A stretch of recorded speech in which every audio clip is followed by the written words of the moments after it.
Mhm. Okay, let's talk about butterflies. Okay, fascinating. So, butterflies. First of all, this is beautiful air energy, as is the dragonfly. Butterflies are very much about transformation, about metamorphosis. They're about all of the stages and phases that it takes to get to this fully formed butterfly situation. So we have the egg, right, which goes into the caterpillar, which goes into the chrysalis, which then turns to goo, transforms, undergoes metamorphosis, and then emerges as the beautiful butterfly, right?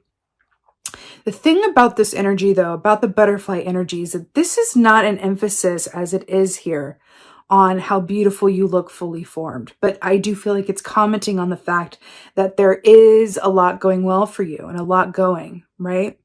It's flight. You're in flight, and I can feel it. But I feel like the emphasis here with this butterfly is really about allowing yourself, if you need to go back to the caterpillar stage, move a bit slowly. If you need to go back to the chrysalis and go inside and be goo, then please do. It feels important. Also, keeping in mind that we have Mercury in retrograde, we have Venus in retrograde, which is directly tied to how we communicate, the timing around things, and also how we view things, our perspective, right? The butterfly also equates to a Three of Swords energy in the tarot, which speaks of heartache, heart pain, that usually stems from the past, but we usually come up against that pain when we are resisting change of some sort. I feel like for some of you guys, this change is happening around you and there's a natural resistance to it. And it just feels a bit like this is a lot all at once, or this is just a lot right now. I keep hearing that. I feel like there's another group of you guys that are getting what you wished for. But the thing about wishes is, they say like, be careful what you wish for and that people moan the loudest when they get what they want. The other aspect of wish fulfillment is that it does require change of you. You don't get to stay the same and get what you want. That ain't it, right? You're wishing for something that is not yet manifested. And so, yes, when it comes, it's going to require more of this, less of this, right? Suddenly you have less time for that. And it's going to require more of you over here. And it's all this balance game, right? But I'm really hearing that it's this, I said at the very beginning that I wanted to reverse that dragonfly energy for you, yeah? And it's interesting that we have this butterfly here, which talks about stages and phases of being. And I want to kind of go, again, if you need to be the caterpillar, if you need to be in a different place than this fully formed butterfly at any given time during this month, then do it. You've earned it. If you need it, feel that out and do it, right? I do feel like part of this energy for you guys for this month is needing some time to collect yourself, on your own to collect yourself. Fae energy is very much about connecting with nature as well. And so I would definitely recommend you do that. Now, we got the Hangman here, okay? Major arcana coming in here. So the Hanged Man is about taking time out, taking a pause in order to flip your perspective. So we were talking about doing things in the reverse, about going in reverse, backing up to the caterpillar or the chrysalis. And then we have the Hanged Man, which is literally in the reverse. The key isn't in reverse, but the Hanged Man is upside down. Enlightenment, knowledge. We assume the hangman position in order to see ourselves or our situation more clearly. But also, when you think about it, if you were to do a handstand, your heart goes above your head, right? So it's a certain enlightenment that happens from that, and a certain medicinal benefit that comes from that, right? So heart overhead, and then we have the Three of Swords here.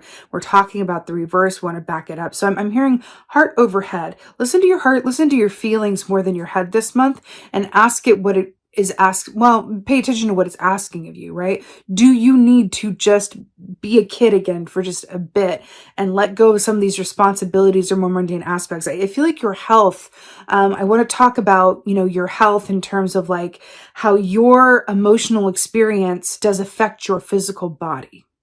We would just want to look at tapping into energy and doing things that honor our needs at any given point. Okay? You can slow down. You can back it up. Then you can go forward again. You can speed up again, right? Eight of Cups. Interesting. Salmon energy. It was salmon here. Salmon energy is very much about allowing yourself to go with the flow, right? And knowing that in doing so, that is the path of least resistance. Fish are all about flow and fertility and abundance that exists of surrendering to the will of spirit or the universe, right? What's interesting here as well, traditionally with the Eight of Cups, is this is moving into, I want to speak about the Seven of Cups, which precedes it. So the Seven of Cups is about, it's analysis paralysis in a way that affects your, decision-making abilities. It's feeling overwhelmed. It's having a lot of options, less choices. And it's just like, whoa, there's a lot going on. It's kind of like a virtual reality game where you're like, whoa, which way do I go? Which door is mine? Which way is in? What's the code? What's the key? What do I press here? When do I move? Right? And I feel like this with the Eight of Cups is directly commenting on you allowing yourself to move into waters that are emotionally fulfilling for you, but also not partaking in emotional relationships or behavior that does not give as much as it gets. So those relationships in your life that don't give you as much as you give them, pulling back the reins on that, maybe spending less time in those relationships or less time in those activities, right? I'm hearing like it's a balancing act for your emotional well-being that will also affect your mental, physical, and spiritual well-being as well. But I feel like that's the name of the game here is your well-being, and really bringing that to the forefront of your focus. Back to the phases, and we're talking about butterflies and the hangman, and we have the full moon there as well. What else? Justice. Let's talk. Justice is very much about things being balanced and equal and fair, right? But there's also an aspect to justice where in the traditional tarot, Lady Justice is holding up that sword and says, in order for these scales to be balanced, she's holding the scales in her hand. In order for these scales to be balanced, you must first pass through the sword of truth, clarity, honesty, vision, right? So it's interesting here with this red crowned crane, right?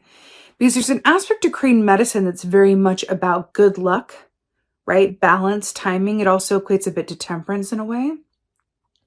I feel like for you guys, the message with this is do what's right for you.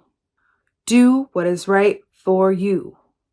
It's so interesting because I kept getting in your meditation like, that the Ace of Swords, remember I saw that with the dragonfly, and normally I would say like get outside of the illusion, embrace the clarity and the truth, and really sit with that in stillness, allow for the answers to come. But I want to do the reverse.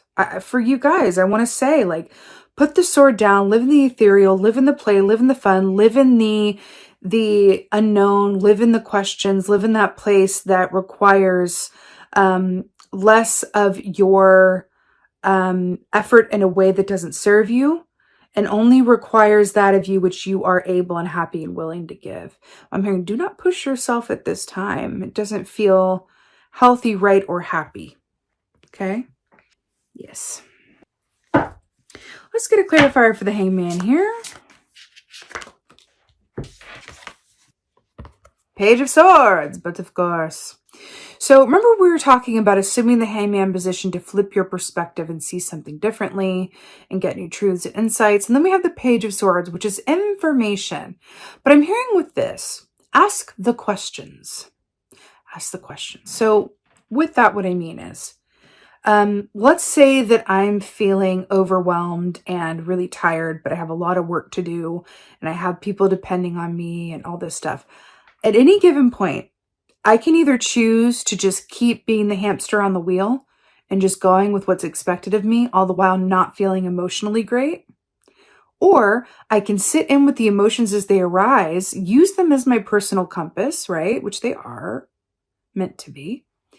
And I can go, okay, I have all this to do, but I'm feeling real crap right now. Like, what is that about? And what are my feelings trying to tell me? And then I can go, oh, I've been overdoing it. I've been overworking. This is my emotions. That's why I'm not feeling so great. I'm feeling like I just need to play or rest. But the taskmaster of the ego is going, no, you can't. Bad things will happen if you do that. You wanted this. Keep going for it or just keep pushing. No.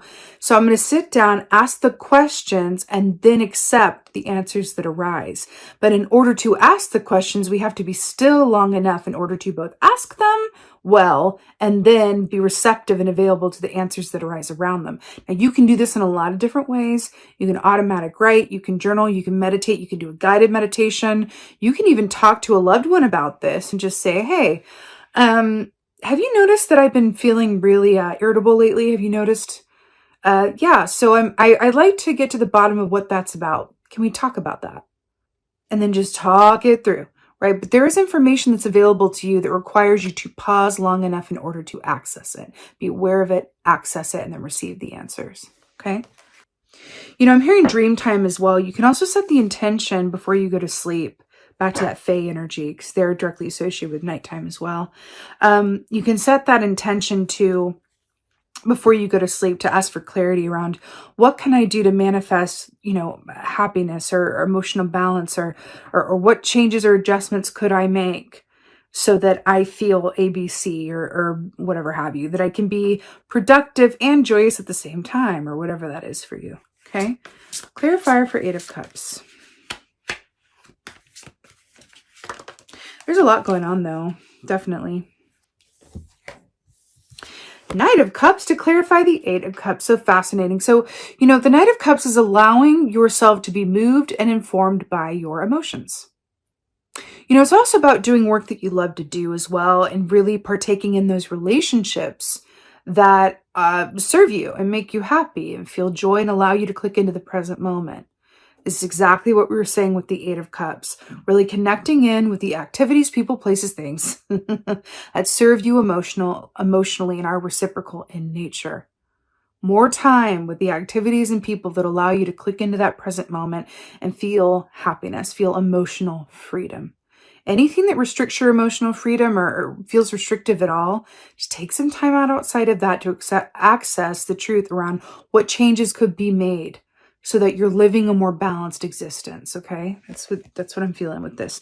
Your key, your way in is your emotions. They are there to inform you. They're there to inform you. You ever heard someone say, like, I don't know why I'm feeling like this. Everything's going so well, but I don't know why I'm feeling like this. Why am I feeling like this? And there's this energy of like, why am I feeling like this? I should be feeling like this.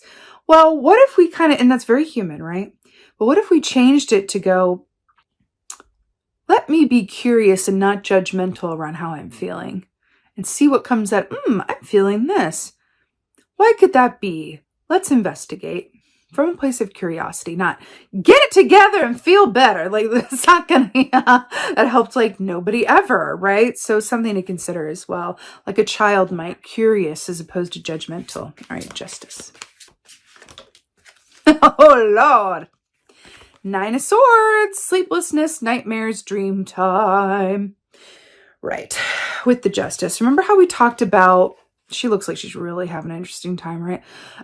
We talked about everything being fair and equal as it should be, but we also talked about doing what works for you and setting an intention before you go to sleep to, have some clarity around something that eludes you or for more information. I feel like that's coming up here with the 9 of Swords, but I feel like your dreams as well, as we were talking about at the beginning with the dragonfly, are there to inform you as well. And if you can remember the details of your dream, brilliant. But if you can't, dream work says that you can remember how you were feeling when you first woke up, and then allow that to sit with those feelings before you go on about your day and say, man, I'm feeling this, and then see what arises from that moment, because your dreams, absolutely, when 9 of Swords comes up, are there to inform you during this time. And I feel like they're going to have some helpful notes on what changes or additions could be made in order to achieve balance, but also about how to do what works for you in a way that is non-judgmental and through the lens of self-love and acceptance.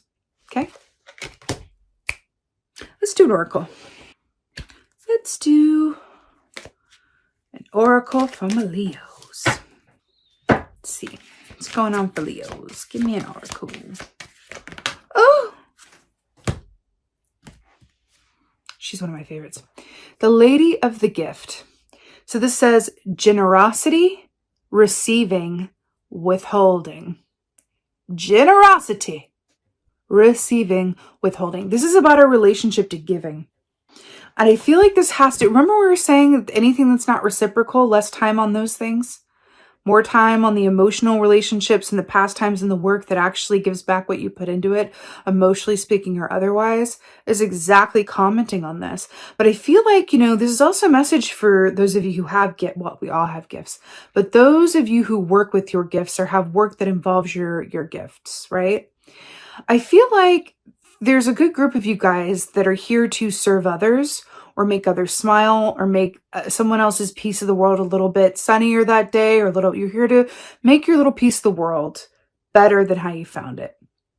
And I feel like in these times of confusion or during this month of miscommunication or, whatever may or may not be going on, I feel like it can help serve as a reminder to click into, why am I doing what I do?